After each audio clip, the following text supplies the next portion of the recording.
Hello everyone, so welcome to session 9 for IBPS SO main exam. ठीक है, start करते हैं फर्स्ट क्वेश्चन से। The term function point refers to. तो जो फंक्शन पॉइंट होता है ये किसके रिस्पेक्ट में होता है? आपका सॉफ्टवेयर इंजीनियरिंग में आता है फंक्शन पॉइंट का कॉन्सेप्ट, जिसके अंदर फंक्शन पॉइंट जो होता है बेसिकली किस लिए यूज होता है आपका, ये एक यूनिट होती है मेजरमेंट की, ठीक है ना, सॉफ्टवेयर फंक्शनैलिटी के लिए। ठीक है, कि अगर आपको सॉफ्टवेयर फंक्शनैलिटी के लिए जो मेजरमेंट करना है तो उसके लिए फंक्शन पॉइंट जो होती है एक यूनिट की तरह रेफर होती है। ठीक है, तो इसका आंसर क्या हो जाएगा? Option B. नेक्स्ट देखिए, which size oriented matrix measures the productivity of a software development team. तो सॉफ्टवेयर डेवलपमेंट टीम में कौन होते हैं? बेसिकली डेवलपर्स होते हैं, और अगर उनकी आपको प्रोडक्टिविटी मेजर करनी है तो कौन सी साइज ओरिएंटेड मैट्रिक्स यूज होती है? LOC per day. LOC means है लाइन्स ऑफ कोड, कितना लिखा जा रहा है पर डे डेवलपर के थ्रू। ओके, नेक्स्ट देखिए, function oriented matrix focuses primarily on. जो फंक्शन ओरिएंटेड मैट्रिक्स हैं वो किस पे फोकस्ड होती हैं? प्राइमरली वो फोकस्ड होती हैं यूजर की रिक्वायरमेंट्स पे। So option B is the correct answer. Next देखिए, which of the following is a size oriented metric. तो साइज ओरिएंटेड मैट्रिक अभी मैंने आपको बताया कौन सी होगी, लाइन्स ऑफ कोड होंगी, क्योंकि उसके अंदर आप एक बेसिकली साइज मेजर कर सकते हो कितने लाइन्स ऑफ कोड लिखे जा रहे हैं। ठीक है, नेक्स्ट देखिए, which of the following protocol maintains a free pool of assignable IP addresses for new host connected to a network। तो जब कोई नया होस्ट नेटवर्क से कनेक्ट होता है तो उसको डायनेमिकली जो है IP असाइन करने का काम किस प्रोटोकॉल का होता है? ये होता है आपका DHCP का, डायनेमिक होस्ट कॉन्फ़िगरेशन प्रोटोकॉल। अब आप मुझे यहाँ पर DHCP का क्या पोर्ट नंबर है वो कमेंट बॉक्स में ज़रूर बताइएगा। ठीक है, कई बार पोर्ट नंबर्स पूछ लिए जाते हैं तो आपको पता होने चाहिए, जो पॉपुलर प्रोटोकॉल्स हैं एटलीस्ट उनके पोर्ट नंबर्स आपको पता होने चाहिए। नेक्स्ट देखिए, which data link protocol is commonly use to establish a direct connection between two nodes over a communication path. तो देखो, direct communication means point to point, तो इसके लिए कौन सा यूज होता है? आपका PPP प्रोटोकॉल होता है, पॉइंट टू पॉइंट प्रोटोकॉल। यहाँ पे एक चीज आप और ये देख सकते हैं कि सपोज आपको इसका आंसर नहीं पता, ठीक है, बट देखिए TCP हो गया, IP हो गया, POP हो गया, पोस्ट ऑफिस प्रोटोकॉल। ठीक है, ये तीनों ही किस तरीके के प्रोटोकॉल है? जो TCP प्रोटोकॉल है ये आपका ट्रांसपोर्ट लेयर से बिलोंग करता है, जो IP प्रोटोकॉल है ये आपका नेटवर्क लेयर से बिलोंग करता है, जो पोस्ट ऑफिस प्रोटोकॉल है ये आपका एप्लीकेशन लेयर से बिलोंग करता है। जबकि हमसे जो इस रिस्पेक्ट में क्वेश्चन पूछा है वो पूछा है डेटा लिंक प्रोटोकॉल। ठीक है ना, जो आपकी डेटा लिंक लेयर है उसके प्रोटोकॉल के बारे में पूछा है। तो अगर आपको आंसर नहीं भी पता लेकिन आपको जो पॉपुलर प्रोटोकॉल है इनके बारे में जानकारी है तो आप इजीली आंसर फाइंड आउट कर सकते हो, क्योंकि यहाँ पे क्या होंगे, ये ऑप्शंस इजीली आप क्रॉस आउट कर सकते हो तो आपको अपना आंसर मिल जाएगा। तो कई बार क्या होता है, जरूरी नहीं है कि हर क्वेश्चन का एग्जैक्ट आंसर आपको पता हो, बट आप ऑप्शन से क्रॉस चेक करके देख सकते हैं कि कौन कौन से ऑप्शंस कैंसिल आउट हो रहे हैं, तो उससे आंसर निकालने में थोड़ा सा इजी हो जाता है। ठीक है, नेक्स्ट देखिए, which tool is primarily used in software configuration management for version control। Version control के लिए आपके सॉफ्टवेयर कॉन्फ़िगरेशन मैनेजमेंट के अंदर कौन सा प्राइमरीली टूल यूज होता है? तो इसके लिए यूज होता है आपका गिट। ठीक है ना, वर्जन कंट्रोल पे मैंने एक लेक्चर भी डाल रखा है मेरे यूट्यूब चैनल पे, आप वहां से देख सकते हैं। मैंने वहां पे बहुत डिटेल में समझाया कि वर्जन कंट्रोल की रिक्वायरमेंट क्या है, कैसे वर्जन कंट्रोल किया जाता है, और गिट इसमें आपको कैसे हेल्प करता है। ठीक है, नेक्स्ट देखिए, A configuration management system ensures that configuration management system जो होता है वो क्या इंश्योर करता है? वो इंश्योर करता है कि जितने भी सॉफ्टवेयर के अंदर चेंजेस हो रहे हैं वो डॉक्यूमेंटेड हो एज वेल एज ट्रेसेबल हो। तो इसका आंसर क्या हो जाएगा? Option A. नेक्स्ट देखिए, द ट्रिपल कंस्ट्रेंट, जो प्रोजेक्ट मैनेजमेंट है उसके अंदर जो ट्रिपल कंस्ट्रेंट है वो क्या होगा आपका? Scope, time and cost. तो इसका आंसर हो जाएगा ऑप्शन बी।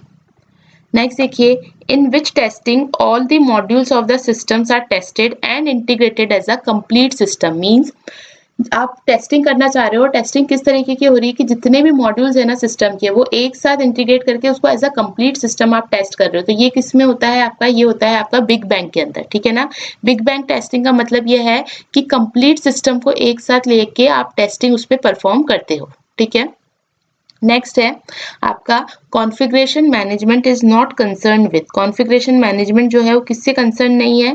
फर्स्ट है आपका controlling changes to the source code, इससे तो कंसर्न होता है।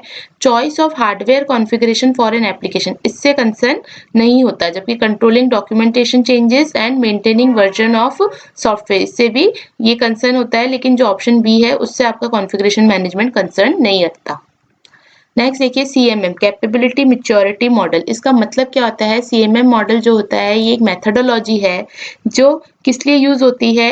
एक ऑर्गेनाइजेशन की जो भी सॉफ्टवेयर डेवलपमेंट प्रोसेस है उसको डेवलप करने के लिए एज वेल एज उसको रिफाइन करने के लिए यूज की जाती है ये मेथोडोलॉजी। तो इसका आंसर हो जाएगा ऑप्शन ए। नेक्स्ट देखिए which of the following devices runs all 7 layers of the OSI model reference, यानी कि जो OSI मॉडल रेफरेंस मॉडल है उसके ऊपर कौन सी ऐसी डिवाइस है जो कि सातों लेयर पे काम करती है? तो देखो हब करती है क्या? हब सिर्फ आपके फिजिकल लेयर पे होती है, ठीक है ना। रिपीटर्स ये भी आपके फिजिकल लेयर पे होते हैं। ब्रिजेस किस पे होते हैं? आपके डेटा लिंक लेयर पे। लेकिन राउटर और गेटवे जो है ये आपके ऑल 7 लेयर्स पे वर्क करती हैं। तो इसका आंसर क्या हो जाएगा? Router and gateway, option A. Next देखिए which symbol denote the derived attribute ER model in ER model. देखो ER मॉडल आपकी सॉफ्टवेयर इंजीनियरिंग के अंदर भी आता है, डेटाबेस के अंदर भी आता है, ठीक है ना। तो ये काफी इंपॉर्टेंट कॉन्सेप्ट है, आप इसको अच्छे से पढ़िएगा, ठीक है। ER मॉडल के अंदर क्या होता है? इसको आप ग्राफिकली रिप्रेजेंट करते हैं इसलिए कई सारे सिंबल्स यूज होते हैं। जैसे आपका रेक्टेंगल यूज होता है एंटिटी के लिए, फिर आपका रोम्बस यूज होता है आपकी रिलेशनशिप को बताने के लिए, ठीक है ना। लाइन्स यूज होती हैं कनेक्टिविटी के लिए, ठीक है ना। इसके अंदर भी आपकी कार्डिनलिटीज होती है like 1 to 1, 1 to many, many to 1 and many to many, ये सब पता होना चाहिए। डबल इलिप्स जो है वो डबल रेक्टेंगल जो है वो रिप्रेजेंट करता है एक वीक एंटिटी को। इसी तरीके से डबल रोम्बस जो है वो रिप्रेजेंट करता है एक वीक रिलेशनशिप को। अगर एट्रीब्यूट्स बताने हैं तो उसके लिए हम यूज करते हैं इलिप्स को, ठीक है ना। अगर डैश इलिप है इसका मतलब क्या है? वो एट्रीब्यूट डिराइव्ड एट्रीब्यूट है। इसके अलावा और किस तरीके के एट्रीब्यूट्स हो सकते हैं? कंपोजिट एट्रीब्यूट्स हो सकते हैं। जैसे नेम हो गया, तो नेम जो है आपका फर्स्ट नेम, मिडिल नेम और लास्ट नेम से मिलके बनता है, तो ये किस तरीके का एट्रीब्यूट हो गया? आपका कंपोजिट एट्रीब्यूट हो गया। तो इस तरीके के सिंबल्स आपको पता होने चाहिए, इनके बीच में कैसे रिलेशनशिप्स बनती हैं, ठीक है ना। वो किस तरीके से टेबल्स को आप मर्ज कर सकते हो, कैसे टेबल को आप जो है मिनिमाइज कर सकते हो नंबर ऑफ टेबल्स को। तो ये सब कुछ आपका ER मॉडल के अंदर आता है। अब हमसे जब पूछा गया है कि जो डिराइव्ड एट्रीब्यूट है ER मॉडल के अंदर उसको हम कैसे रिप्रेजेंट करते हैं। तो जो डिराइव्ड एट्रीब्यूट होता है उसको हम कैसे रिप्रेजेंट करते हैं? डैश्ड इलिप्स से। तो इसका आंसर हो जाएगा ऑप्शन बी। नेक्स्ट देखिए फिल इन द ब्लैंक्स है model couples the iterative nature of the prototyping with the controlled and systematic aspects of the linear sequential model, यानी कि linear sequential model के साथ साथ वो किसको कंबाइन कर रहा है? जो iterative nature है प्रोटोटाइपिंग का उसको। तो ये कौन सा मॉडल होता है आपका? ये होता है आपका स्पाइरल मॉडल, ठीक है। नेक्स्ट देखिए which one of the following is not desired in a good software requirement specification document. देखो फंक्शनल रिक्वायरमेंट्स और नॉन फंक्शनल रिक्वायरमेंट्स, ये तो SRS का सबसे इंपॉर्टेंट पॉइंट है, ठीक है। गोल्स ऑफ इम्प्लीमेंटेशन, जो भी इम्प्लीमेंटेशन कर रहे हो ये भी इसका जो है इंपॉर्टेंट पॉइंट है, ठीक है ना। लेकिन एल्गोरिथम जरूरी नहीं है आपकी सॉफ्टवेयर रिक्वायरमेंट स्पेसिफिकेशन डॉक्यूमेंट के अंदर की कैसे जो भी सॉफ्टवेयर को आप इंप्लीमेंट कर रहे हो उसकी एल्गोरिथम्स लिखना जरूरी नहीं है, लेकिन गोल्स, फंक्शनल और नॉन फंक्शनल रिक्वायरमेंट जरूरी है। तो हमसे नॉट ही पूछा गया है तो आंसर हो जाएगा ऑप्शन डी। नेक्स्ट देखिए one of the header field in IP datagram is the time to live. TTL field होता है। अगर आप IPv4 का हेडर देखेंगे तो उसके अंदर TTL फील्ड होता है और ये किसको क्या पूछा है? विच of the following statement best explain the need for this field, यानी जो ये TTL फील्ड है कौन सी नीचे जो 4 स्टेटमेंट्स है उसमें से वो इसको बेस्ट डिस्क्राइब करती है। तो first it can be use to reduce delay, no. It can be use to prioritize packet, no. It can be use to optimize throughput, no. It can be use to prevent packet looping, this is correct, ठीक है ना। Packet को loop में फंसने के रोकने के लिए, प्रिवेंट करने के लिए टाइम टू लीव यूज किया जाता है, जिसमें अगर TTL की वैल्यू अगर 0 हो जाती है किसी पैकेट के लिए तो उस टाइम पे पैकेट को क्या कर दिया जाता है? ड्रॉप कर दिया जाता है, ताकि क्या हो? नेटवर्क के अंदर ट्रैफिक इंक्रीज ना हो, यानी कि अननेसेसरी डेटा ट्रैफिक में ना पड़ा रहे और आपको जो नेटवर्क है उसको आप हाईली यूटिलाइज कर सको। नेक्स्ट देखिए consider basic ER and relational model, ठीक है। एक ER और रिलेशनल मॉडल को कंसिडर करना और हमें बताना है कि कौन सा स्टेटमेंट इनकरेक्ट है। फर्स्ट है N attribute of an entity can have more than one value, this is correct, ठीक है। N attribute of an entity can be composite, मैंने आपको बताया मल्टी वैल्यूड एट्रीब्यूट्स भी हो सकते हैं ER के अंदर और आपके कंपोजिट एट्रीब्यूट्स भी हो सकते हैं। नेक्स्ट क्या है? In a row of relational table an attribute can have more than one value, this is wrong. This is wrong by, क्योंकि जब आप रिलेशनल टेबल की बात करते हो तो उसके अंदर जो है मल्टी वैल्यूड एट्रीब्यूट और कंपोजिट एट्रीब्यूट जो होते हैं वो आपके यूज मल्टी वैल्यूड एट्रीब्यूट जो है आपके यूज नहीं किए जाते, तो ऑप्शन सी जो है वो इनकरेक्ट हो जाएगा। नेक्स्ट देखिए फिल इन द ब्लैंक्स है मॉडिफाई सोर्स कोड और data in an effort to make it amendable to future changes. ठीक है, तो इसका आंसर क्या हो जाएगा आपका, इसका आंसर हो जाएगा सॉफ्टवेयर रीस्ट्रक्चरिंग। ठीक है, सॉफ्टवेयर रीस्ट्रक्चरिंग जो है वो मॉडिफाई कर सकता है सोर्स कोड को या फिर डेटा को, किस केस में, अगर आपको कुछ भी फ्यूचर चेंजेस करने हैं उस केस में। ठीक है, नेक्स्ट देखिए, which one of the following statement is false. ठीक है, फर्स्ट है any relation with two attribute is in BCNF, this is true. A relation in which every key has only one attribute, this is true. ठीक है, अगर 2NF में होगी, क्यों, क्योंकि इसमें कभी भी पार्शियल डिपेंडेंसी आने का केस नहीं होगा। A prime attribute can be transitively dependent on a की इन अ 3NF relation, this is true. And last is a prime attribute can be transitively dependent on a key in a BCNF relation, this is false। क्यों, 3NF के अंदर जो ये overlapping होती है ना, इसकी वजह से हम क्या करते हैं, इसको रिमूव करके कौन सा रिलेशन बनाते हैं, BCNF, तो ये वाला जो है आपका फॉल्स हो जाएगा। नेक्स्ट देखिए, software project management comprises of a number of activities which contain project planning, project estimation, scope management, तो इसका आंसर है all of the above. Next देखिए, a context model of a software system can be shown by drawing. अगर आपको context model या हम context diagram बोलें, किसी भी सॉफ्टवेयर सिस्टम का बनाना है, तो कॉन्टेक्स्ट डायग्राम में कॉन्टेक्स्ट मॉडल कौन सा DFT का लेवल आपको शो करता है, level 0 DFT। Which of the following is not a life cycle model. देखो, spiral model life cycle model होता है, प्रोटोटाइपिंग भी आपका लाइफ साइकिल होता है, वाटरफॉल मॉडल भी लाइफ साइकिल मॉडल होता है, लेकिन capability mature model, maturity model जो है कोई लाइफ साइकिल मॉडल नहीं है, वो बेसिकली एक मेथोडोलॉजी है जो कि आपको बताती है कि सॉफ्टवेयर डेवलपमेंट प्रोसेस कैसे हो रहा है किसी भी ऑर्गेनाइजेशन के अंदर। नेक्स्ट है, A software requirement specification document should avoid discussing which one of the following। तो इनमें से क्या चीज को अवॉइड करना चाहिए डिस्कस करने के लिए, यूजर इंटरफेस इशू, देखो ये तो डिस्कस किया जाना चाहिए, नॉन फंक्शनल रिक्वायरमेंट्स ये भी डिस्कस की जानी चाहिए, डिजाइन स्पेसिफिकेशंस जो है ये आप क्या कर सकते हो, अवॉइड कर सकते हो। ठीक है, SRS डॉक्यूमेंट के अंदर, तो इसका आंसर हो जाएगा ऑप्शन सी, जबकि interface with the third party software ये होना चाहिए। नेक्स्ट देखिए, the extent to which the software can contribute to operate correctly despite the introduction of invalid inputs। अगर invalid inputs दिए जा रहे हैं तो भी अगर आपका सॉफ्टवेयर जो है कुछ एक्सटेंट तक करेक्टली वर्क कर रहा है, करेक्टली ऑपरेट कर रहा है, तो इसको सॉफ्टवेयर की कौन सा फीचर बोलेंगे, दैट सॉफ्टवेयर इज रोबस्ट, तो इसका आंसर हो जाएगा रोबस्टनेस। नेक्स्ट देखिए, top down design does not require. अगर आप टॉप डाउन डिजाइन बनाते हो, टॉप डाउन डिजाइन करते हो, ठीक है, तो आपको स्टेप वाइज डिफाइनमेंट चाहिए होगा, फ्लो चार्टिंग चाहिए होगी, मॉड्यूलरिटी तो चाहिए ही होगी, लेकिन लूप इनवेरिएंट्स की रिक्वायरमेंट नहीं है, तो इसका आंसर हो जाएगा ऑप्शन बी।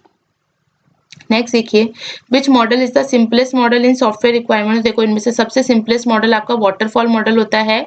ठीक है ना, ये एक आपका लीनियर सीक्वेंशियल मॉडल भी होता है जिसके अंदर फॉरवर्डिंग तो होता है लेकिन रिवर्स नहीं होता। ठीक है ना, आप बैक ट्रैक नहीं कर सकते हो, एट अ टाइम एक को कंप्लीट करोगे एक फेज को और फिर आप दूसरे फेज पे मूव करते हो, और इसमें रिक्वायरमेंट इनिशियल फेज पे क्लियर होना जरूरी है। नेक्स्ट देखिए, what is the access point in a wireless LAN. तो एक्सेस पॉइंट क्या होता है वायरलेस लैन के अंदर, जो ऐसी डिवाइसेस होती हैं जो कि अलाउ करती है वायरलेस डिवाइसेस को कि वो वायर्ड नेटवर्क से कनेक्ट हो पाए, तो इसका आंसर हो जाएगा devices that allows wireless devices to connect to a wired network, so option A. Next देखिए, which one of the following routing technique और techniques are used in distributed system. तो देखो, डिस्ट्रीब्यूटेड सिस्टम जो है उसके अंदर आपकी कौन सी राउटिंग टेक्निक यूज होती है, आपकी यूज होती है फिक्स्ड राउटिंग। नेक्स्ट देखो, चैप स्टैंड्स फॉर, तो चैप की फुल फॉर्म पूछी गई है, तो चैप की फुल फॉर्म होती है challenge handshake authentication protocol, so option A is the correct answer. Next देखिए, the process of verifying the identity of a user. अगर आपको किसी यूजर की आइडेंटिटी को वेरीफाई करना है तो इस प्रोसेस को क्या बोला जाता है, ऑथेंटिकेशन। नेक्स्ट देखिए, the protocol design to make the security of wireless LAN as good as that of wired LAN. तो ये कौन सा प्रोटोकॉल होता है, ये होता है आपका WEP। ठीक है, WEP मैंने लास्ट सेशन में भी डिस्कस किया था, आप कमेंट बॉक्स में बताइएगा WEP की फुल फॉर्म क्या होती है। नेक्स्ट देखिए, which is not an objective of a network security, lock, access control, authentication, identification. देखो, ये तीनों तो इसके ऑब्जेक्टिव होते हैं, लॉक जो है नेटवर्क सिक्योरिटी का ऑब्जेक्टिव नहीं होता। नेक्स्ट देखो, WTLS स्टैंड फॉर, WTLS का मतलब होता है वायरलेस ट्रांसपोर्ट सिक्योरिटी लेयर, तो आंसर हो जाएगा ऑप्शन सी। नेक्स्ट देखिए, what is the maximum size of data that application layer can pass on the TCP layer below. ठीक है, तो जब आप एप्लीकेशन लेयर से डेटा पास करते हो नीचे की लेयर पर, तो आप कितना मैक्सिमम डेटा पास कर सकते हो। देखो इसकी कोई लिमिट नहीं है, आप एनी साइज डेटा पास कर सकते हो। बस बात ये है कि जब आपका एप्लीकेशन लेयर से डेटा ट्रांसपोर्ट लेयर पे जाता है, तो ट्रांसपोर्ट लेयर क्या करता है, उन डेटा के सेगमेंट्स क्रिएट कर देता है और फिर वो डेटा आगे सेगमेंट्स की फॉर्म में नीचे ट्रांसफर होता है। नेक्स्ट देखिए, which of the following devices takes data sent from one network device and forward it to the destination node based on a MAC address. MAC address means physical address. तो physical address की basis पे कौन सी device है जो कि data को forward करती है, तो कौन सी डिवाइस हो जाएगी आपकी, यूज होगी स्विच। नेक्स्ट देखिए, fill in the blanks say can decrypt the traffic to make it available to all other network security functions such as web proxy. So ये कौन से होते हैं आपके, यूज होते हैं यहाँ पर SSL visibility appliances। ठीक है ना, जब डेटा लॉस प्रिवेंशन सिस्टम होते हैं उनके अंदर क्या होता है, जो वेब प्रॉक्सीज होती हैं या एंटीवायरस नेटवर्क सिक्योरिटी फंक्शंस होते हैं, या फिर आपकी जो SSL विजिबिलिटी अप्लायंसेज होते हैं, क्या करते हैं, डेटा को डिक्रिप्ट कर देते हैं, ट्रैफिक को डिक्रिप्ट कर देते हैं ताकि वो दूसरे नेटवर्क्स के लिए अवेलेबल हो पाए। नेक्स्ट देखिए, जो ट्रांसपोजिशन साइफर है, in a transposition cipher the plain text is constructed by, तो जो प्लेन टेक्स्ट है आपका वो वापस कैसे बनता है। अगर आप ट्रांसपोजिशन साइफर देखें तो ट्रांसपोजिशन साइफर में बेसिकली क्या होता है, जो भी आपके टेक्स्ट दिया होता है उस टेक्स्ट का परम्यूटेशन किया जाता है। ठीक है ना, तो कैसे बनेगा आपका प्लेन टेक्स्ट जो है, कैसे बनेगा वापस से, permutation of the cipher text. तो आंसर हो जाएगा option A, option A. Next देखिए, which of the below definition best describe the abstraction. तो देखो एब्स्ट्रैक्शन आपका ऊप का कॉन्सेप्ट है, ऑब्जेक्ट ओरिएंटेड प्रोग्रामिंग का। तो क्या होता है, देखो hide the important data, no, hide the implementation and showing only the features, यही बात है। जैसे आप बाइक का एग्जांपल ले लीजिए, बाइक में आप क्या करते हैं, की इंसर्ट करते हैं और आपका क्या होता है, बाइक स्टार्ट हो जाती है, लेकिन अंदर की मोटर्स या जो भी इंजन है वो कैसे वर्क कर रहा है, वो सारी कॉम्प्लेक्सिटी जो है यूजर से हाइड होती है। तो बेसिकली क्या मतलब है, जो भी इम्प्लीमेंटेशन डिटेल्स है, कॉम्प्लेक्सिटीज है, उनको आप हाइड करते हो और सिर्फ एसेंशियल फीचर्स को शो यहाँ पे करते हो। तो इसका आंसर हो जाएगा ऑप्शन बी। नेक्स्ट देखिए, in which situation is encapsulation needed the most. ठीक है, when function and data need to be exposed completely, नहीं एक्सपोज तो हमें करना ही नहीं होता एनकैप्सुलेशन के अंदर, उसके अंदर तो हम क्या करते हैं, एनकैप्सुलेट करके रखते हैं उसको। ठीक है, when performance is the sole concern and code clarity and structure is not prioritize, ये भी गलत है। when there is no interaction between different parts of the programs and everything operates independently, this is also wrong। अगर सब independently work करेगा तो क्या होगा आपका, हो सकता है कि डेटा की इंटीग्रिटी ही लूज हो जाए। यहाँ पे लास्ट ऑप्शन देखिए, when you need to group related properties and methods, ये बात ये है, हम क्लास के अंदर क्या करते हैं, हमारे जो वेरिएबल्स हैं और जो मेथड्स हैं उनको कंबाइन करते हैं और एक कोहेरेंट स्ट्रक्चर बना देते हैं जिसको यूज किया जाता है, और यही फीचर कहलाता है एनकैप्सुलेशन। तो इसका आंसर हो जाएगा option D. Which of the following variable violates the definition of encapsulation? Array variable, local variable, global variable and public variable। तो देखिए जो global variables है ना, बेसिकली उसमें क्या होता है, वेरिएबल्स होते हैं एक्सपोज हो जाते हैं ऑल फॉर दी ऑल, और उसमें क्या होता है, उस ग्लोबल वेरिएबल्स को कोई भी अपडेट कर सकता है। तो ये बेसिकली जो आपकी एनकैप्सुलेशन की डेफिनेशन है ना, उसको वायलेट करते हैं। तो इसका आंसर हो जाएगा ऑप्शन सी। नेक्स्ट देखिए, what is the maximum number of children a node can have in an eri ary. N eri tree का मतलब है कि कितने चिल्ड्रन हो सकते हैं इसके 0 से लेके n तक। ठीक है, 0 से n तक हो सकते हैं। और इसके अलावा अगर हम जैसे हम बात करते हैं बाइनरी ट्री की, ठीक है, तो बाइनरी ट्री में चिल्ड्रन कितने हो सकते हैं, 0 हो सकते हैं, 1 हो सकते हैं, 2 हो सकते हैं। ठीक है, इस तरीके से अगर आप टर्नरी की बात करें तो टर्नरी में कितने हो सकते हैं, 0, 1, 2 एंड 3। इस तरीके से अगर आप एनरी ट्री की बात करें तो कितने हो जाएंगे, 0, 1, 2 and up to so on n। ठीक है, तो एनरी ट्री में कितने चिल्ड्रन हो सकते हैं, मैक्सिमम हो सकते हैं आपके n। नेक्स्ट देखिए, which of the following can be done with link list. देखो implementation of stack and queue, yes ये हो सकता है, ये सब मैंने आपको करके भी दिखाए थे। इम्प्लीमेंटेशन ऑफ बाइनरी ट्री भी हो सकता है। Implementation of data structure that can simulate dynamic array, yes dynamic array के लिए ही बेसिकली लिंक लिस्ट क्रिएट किया जा सकता है। तो ये तीनों ही आपके जो है लिंक लिस्ट के थ्रू हो सकते हैं। तो इसका आंसर क्या हो जाएगा, ऑल ऑफ दी अबव।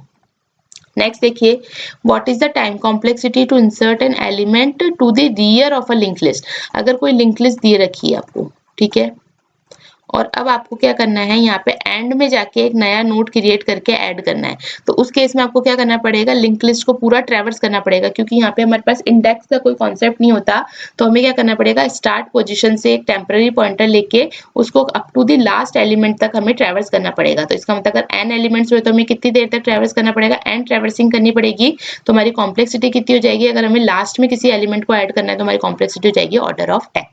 अब देखिए नेक्स्ट इसका उल्टा है। अब हमको टाइम कॉम्प्लेक्सिटी बतानी है एक एलिमेंट को इंसर्ट करने की, लेकिन कहाँ पे, लिंक लिस्ट में फ्रंट पे। यानी कि अगर हम, यार ये लिंक लिस्ट है, चाहे सपोज ये कितनी भी लंबी हो, ठीक है ना, लेकिन हमें तो यहाँ फ्रंट में ऐड करना है। तो फ्रंट में ऐड करने के लिए तो क्या है, बस आपको एक नोड क्रिएट करना है, यहाँ पे इसके स्टार्ट को अपडेट करना है और इस स्टार्ट के नेक्स्ट में क्या पॉइंट कर देना है, इसके नोड को। ठीक है, तो ये काम करने में आपको कांस्टेंट टाइम लगेगा, इसलिए कॉम्प्लेक्सिटी कितनी होगी, ऑर्डर ऑफ 1। नेक्स्ट देखिए, what is the best case time complexity of the binary search algorithm. Binary search algorithm में हम मान के चलते हैं जो हमारा एरे होता है वो ऑलरेडी सॉर्टेड होता है, और हम इसके अंदर क्या करते हैं, हमारा मिडिल एलिमेंट फाइंड आउट करते हैं। तो सपोज ये मिडिल एलिमेंट है, ठीक है ना। अब क्या होगा, अगर सपोज आपका सर्चिंग एलिमेंट एक्स जो है इस मिडिल एलिमेंट से ही फाइंड हो गया, यानी कि मैच हो गया, तो आपका सर्च क्या हो जाएगा, कंप्लीट हो जाएगा। तो उस केस में आपको कहीं पे भी ट्रैवर्सिंग करने की जरूरत नहीं पड़ी, यानी कि लूप को चलाने की जरूरत नहीं पड़ी, यानी कि कांस्टेंट टाइम लगेगा ऑर्डर ऑफ 1। ये तो किस केस में हो जाएगा, आपका बेस्ट केस में।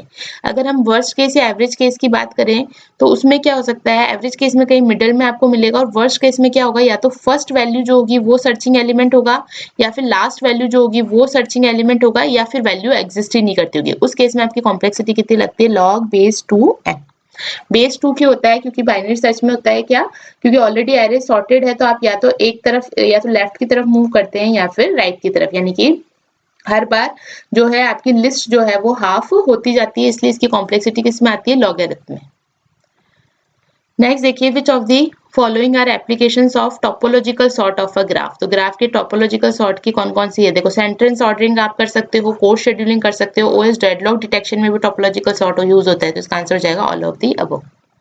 नेक्स्ट देखिए, नेक्स्ट आपका डेटा स्ट्रक्चर से रिलेटेड क्वेश्चन है, क्या है, the data structure required to check whether an expression contains a balanced parenthesis. तो जब हमने स्टैक की एप्लीकेशंस पढ़ी थी उसमें हमने ये एप्लीकेशन देखी थी कि अगर हमें चेक करना है कि जो पैरेंथेसिस है वो बैलेंस्ड है या नहीं, तो वो हम स्टैक की तरह यूज कर सकते हैं।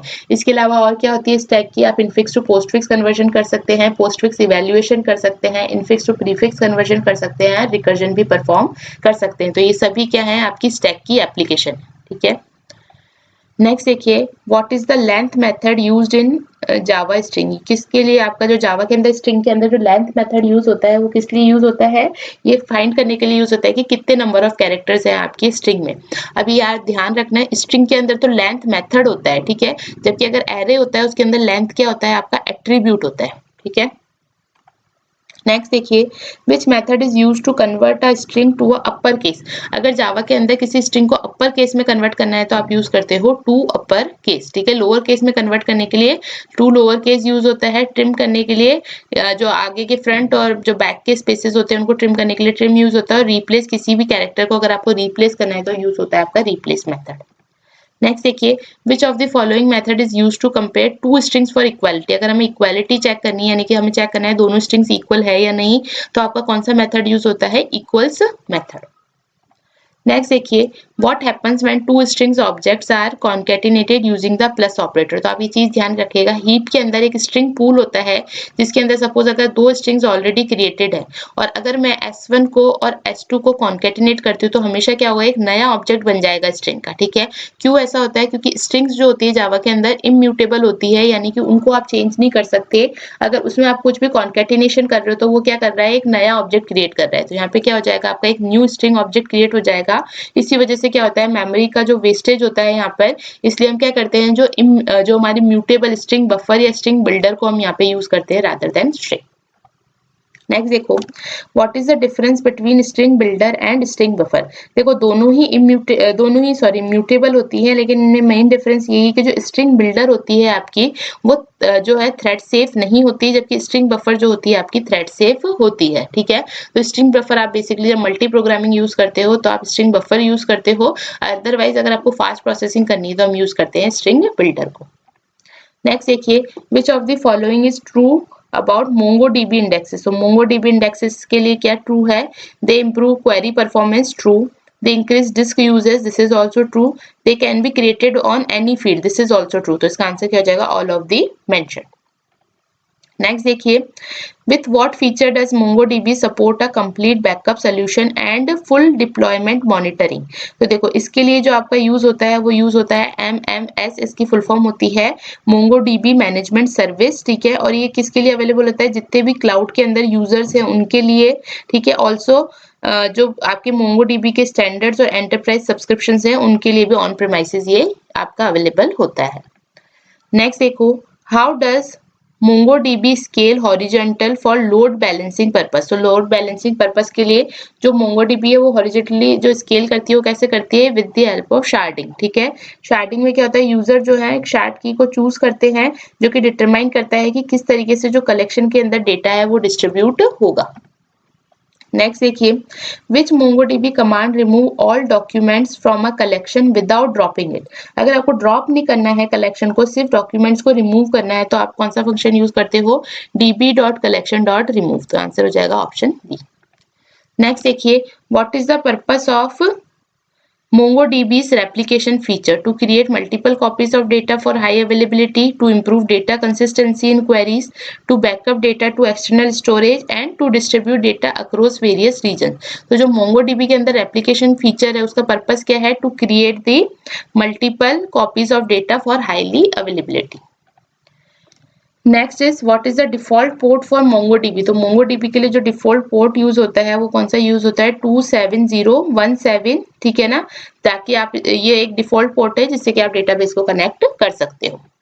आज का लास्ट क्वेश्चन देखिए, which of the following is use to avoid the repetition of data in MongoDB schema. अगर MongoDB स्कीमा के अंदर आपको डेटा के रिपीटेशन को क्या करना है, अवॉइड करना है, तो आप क्या यूज करते हो उस केस में, यहाँ पे यूज किए जाते हैं रेफरेंसेस, ठीक है। जब रेफरेंसेस यूज किए जाते हैं तो जो ग्रोथ होती है रिलेशनशिप की वो डिटरमाइन होती है where to store the reference, ठीक है। तो इसका आंसर हो जाएगा option D. Okay, so that's it for this video, मिलते हैं हम नेक्स्ट सेशन। Thank you.